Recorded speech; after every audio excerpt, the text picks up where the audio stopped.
এক মিনিটে আজকের খেলার সংবাদে আপনাদের সবাইকে আমন্ত্রণ জানাচ্ছি আমি তানজির রহমান। মিরাজের ফাইবার 274 রানে অল আউট পাকিস্তান।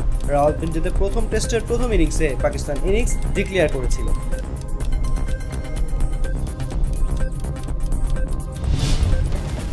পূর্বাঞ্চলে আপাতত একটি মাঠ নির্মাণ করা হবে জানালেন বিসিবি সভাপতি। আজ শনিবার সকালে বিসিবির সভাপতি ফারুক আহমেদ পূর্বাঞ্চল স্টেডিয়াম পরিদর্শন যান। ইউএস ওপেন থেকে বিদায় চ্যাম্পিয়ন জোকোভিচের। ইউএস ওপেনে একদিন আগে হেরে বিদায় নিয়েছিলেন কার্লোস আলকারাজ।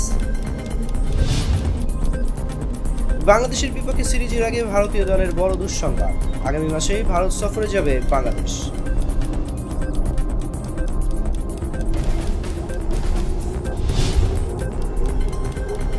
চেলসিতে অবহেলিত স্টার্লিং এর দায়িত্ব নিল আর্সেনাল। রাহিম স্টার্লিংকে নতুন দল খুঁজতে বলেছিল প্রিমিয়ার লিগের ক্লাব চেলসি।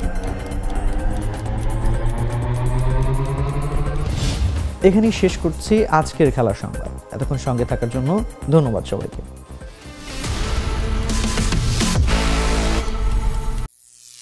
করিম চাচা, আপনার প্রিয় মানুষদের কখনো বিপদে ফেলতে চাইবেন না স্যার। তাহলে আমাদের বিপদে রাখা কি ঠিক হচ্ছে?